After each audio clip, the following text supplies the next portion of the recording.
Bienvenidos a esta nueva entrega del curso de bioquímica. Hoy continuaremos entonces con las macromoléculas y específicamente con los aminoácidos. Ya hemos visto su estructura química, sus propiedades físico-químicas y hoy veremos sus propiedades biológicas. Los aminoácidos tienen varias propiedades biológicas. Comenzaremos con la primera propiedad y es que son los precursores de las proteínas. Esto se logra gracias a un proceso que se denomina formación del enlace peptídico. La formación del enlace peptídico se da entre el grupo amino de un aminoácido y el grupo carboxilo del otro.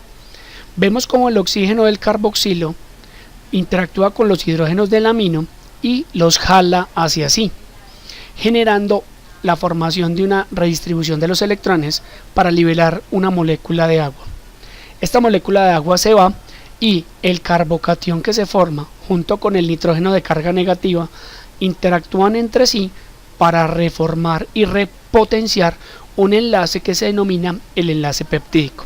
Entonces, la unión entre dos aminoácidos termina formando una interacción que es un grupo amida, que en realidad para nuestro caso se llamará el enlace peptídico. Este tipo de enlace tiene como propiedad característica hacer resonancia. Lo observamos en esta imagen, donde esta animación nos muestra cómo los electrones entre carbono y nitrógeno se redistribuyen alrededor del enlace peptídico. Esto se llama un enlace por resonancia o resonancia del enlace peptídico. Esto nos permite determinar entonces un estado estable en el cual se observa un enlace pi alrededor del carbono, oxígeno y nitrógeno que muestra un equilibrio como lo observamos en esta imagen. Aquí vemos que en el punto central, que es el estado de resonancia, el oxígeno toma una carga negativa y el nitrógeno toma una carga positiva, lo que hace que el enlace peptídico sea un enlace polar. También nos permite tener dos configuraciones, una configuración cis y una configuración trans, pero la configuración trans es la más estable para la naturaleza. Dado que los dos carbonos alfa del enlace peptídico están en lugares diferentes, lo que impide que se dé un problema estérico. Esto refuerza el enlace peptídico y su resonancia y permite que sea estable y que se repita varias veces, como lo que se da en la formación de una proteína. Como es sabido desde la biología celular, la proteína se forma por un proceso denominado traducción. Eso es un proceso que es mediado por los ribosomas y esto nos da origen a una estructura que denominamos la estructura primaria de las proteínas. Entonces ese orden en el cual los aminoácidos se fueron poniendo para la formación del enlace peptídico nos da la estructura primaria de la proteína, que nos da dos puntos, un amino terminal y un carboxilo terminal. Esto nos permite determinar la estructura primaria de la proteína, que no es más que la secuencia, el orden en el cual los aminoácidos se fueron uniendo en el enlace peptídico conforme a lo que determinó el RNA mensajero, el cual fue sintetizado a partir de un gen específico. La segunda propiedad biológica que analizaremos será que los aminoácidos sean neurotransmisores. Esto es una propiedad interesante, como los aminoácidos por sí mismos son moléculas que estimulan a las neuronas. Tenemos tres aminoácidos que son neurotransmisores por sí mismos. Comenzaremos entonces por el glutamato o el ácido glutámico. Es responsable de aproximadamente el 75% de la sinapsis del sistema nervioso central. Por esta razón es el transmisor excitador más importante de dicho sistema. Su principal acción es en el sistema límbico. Allí es encargado de modular las emociones y la memoria. Continuamos con el aspartato.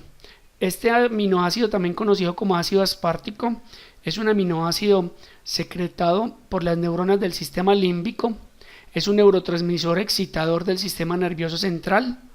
También se secreta en bajas cantidades en el hipocampo y su función es similar a la del glutamato, promoviendo las emociones y la memoria. Pero este aminoácido se produce en menor cantidad en el sistema nervioso central. El tercer y último aminoácido que por sí mismo es neurotransmisor es la glicina. Este aminoácido alifático tiene la propiedad de ser el neurotransmisor inhibidor del sistema nervioso central y es liberado en altas cantidades en tres lugares del sistema nervioso, que son el sistema caudal, el tallo cerebral y la médula espinal. En estos tres lugares la glicina promueve que se cierren los canales y que la neurona no se despolarice, o sea que quede inhibida. La tercera propiedad biológica que analizaremos será que los aminoácidos sean precursores de neurotransmisores. Esto significa que algunos aminoácidos sufren reacciones que los convierten en neurotransmisores. Los derivados de la tirosina se denominan catecolaminas. En el sistema nervioso central encontramos dos tipos de catecolaminas, la dopa y la dopamina. Si observamos aquí químicamente, dopa y dopamina son dos moléculas que son aromáticas, siendo la dopa un aminoácido y la dopamina un amino. Se derivan de la tirosina por acción de la tirosina hidroxilasa para producir dopa y la dopa descarboxilasa para producir dopamina. La dopamina es un neurotransmisor fundamental en los nervios que interconectan los ejes neuronales de los núcleos basales del cerebro. La acción más importante de este neurotransmisor es controlar los movimientos voluntarios. Se encuentra también en las vías que afectan el sistema límbico. La liberación de esta molécula está relacionada con las respuestas emocionales del placer y la memoria.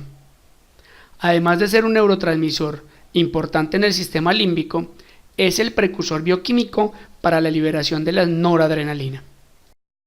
Continuando con los derivados de la tirosina, veremos dos tipos de catecolaminas que trabajan en el sistema nervioso periférico, que son noradrenalina y adrenalina, ambos neurotransmisores importantes en el sistema autónomo. La noradrenalina, también conocida como norepinefrina, es un neurotransmisor que es responsable de la respuesta de lucha o huida. Estimula mucho la frecuencia cardíaca y aumenta la sudoración. En la zona de la corteza cerebral, la noradrenalina aumenta la tensión y el estado de vigilia. La adrenalina, en cambio, se produce en la médula suprarrenal, que es uno de los ganglios simpáticos, y en la periferia, la adrenalina tiene un efecto superior que la de la noradrenalina, aumentando la frecuencia cardíaca y la broncodilatación. Ambos neurotransmisores, que son aromáticos, provienen de la tirosina. ¿Cómo se transforma esto? Recordemos que la dopamina es el producto que se da de la transformación de la tirosina y a partir de esta dopamina, la dopamina se convierte en noradrenalina. A su vez, la noradrenalina se transforma en adrenalina. Ambos por acción enzimática, una la dopamina beta hidroxilasa y la otra la feniletoanolamina N-metiltransferasa. Ambos neurotransmisores actúan en el sistema simpático, siendo la noradrenalina un producto postganglionar y la adrenalina un producto postganglionar, pero específicamente de la glándula suprarrenal. Veamos ahora la función de las catecolaminas en los diferentes órganos blancos sobre los cuales actúan. Entonces vamos a mirar que en el hígado, en el riñón y en el músculo esquelético y músculo en general, en el hígado activan la glucogenólisis, o sea, la degradación de glucógeno. También en el riñón aumenta la producción de glucosa para el sistema sanguíneo y circulatorio, y en el músculo esquelético estimula la lisis del glucógeno también para tener energía para correr. En los músculos cardíacos y lisos y en general en los músculos reduce el catabolismo de las proteínas, pues son ellas las que van a permitir la contracción. Ahora, en el tejido adiposo promueve la degradación de los lípidos, liberando los ácidos grasos para producir aún más energía, y en el corazón se aumenta frecuencia cardíaca, aumenta la velocidad de conducción, lo que lleva a un aumento del volumen sistólico y un aumento de la presión arterial diastólica. Es muy importante la acción en los vasos sanguíneos, pues hace vasoconstricción en las arteriolas y venas para promover un aumento de la presión arterial y hace una vasodilatación en las arteriolas, aumentando el flujo sanguíneo al corazón y al músculo, pues ellos necesitarán altas cantidades de oxígeno para el estrés y la huida. Entonces, las catecolaminas son esenciales para correr y para defenderse, y eso es una acción de lo que llamamos unas hormonas o neurohormonas del estrés, que son productos derivados del aminoácido tirosina. Sigamos entonces con los derivados del glutamato. En el sistema nervioso central, específicamente en el cerebro, encontramos el GABA, también conocido como el ácido gamma aminobutirato.